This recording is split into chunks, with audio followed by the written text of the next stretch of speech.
In this video, I'll guide you through how to delete a Google Calendar. We'll go step by step on a computer so you can follow along in your browser. By the end, you'll know exactly where to click and what to check before you remove a calendar for good. First, open your web browser and go to calendar.google.com. Make sure you're signed into the Google account that owns the calendar you want to delete. If you use multiple Google accounts, double check the profile picture or initials in the top right corner to confirm you're in the correct one, because deleting a calendar in the wrong account can be hard to undo. Once Google Calendar loads, look over to the left-hand side of the screen.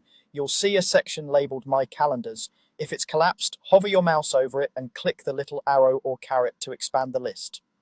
This section shows all the calendars that belong to your account, such as your main calendar and any additional calendars you've created.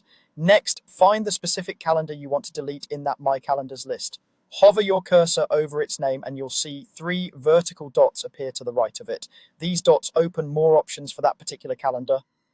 Click on the 3 dots to bring up the menu. From the menu that appears, look for the option labeled Settings and Sharing and click it. This will take you to a dedicated settings page for that calendar, where you can change things like the calendar name, time zone, and sharing options.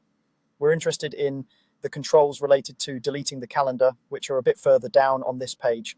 On the left side of the settings screen, you'll see various sections. Scroll down until you find the area labeled Remove Calendar or Delete Calendar. In that section, you'll see a link or button that says Delete Calendar. Click this option. Google may show a confirmation message, since deleting a calendar can permanently remove its events. Keep scrolling down the page if needed and look for the final delete button that confirms your choice. When you click this, you're telling Google that you really do want to delete this calendar. You may see a prompt asking you to confirm once more that you understand the calendar and its events will be removed. Carefully read what it says, and if you're sure, click delete again. After you confirm, the calendar will disappear from your My Calendars list and its events will no longer appear in your schedule. That's all it takes to delete a Google Calendar. Go to calendar.google.com, find your calendar under My Calendars, open the 3-dot menu, choose Settings and Sharing, select Delete Calendar, and then scroll down and confirm by clicking Delete.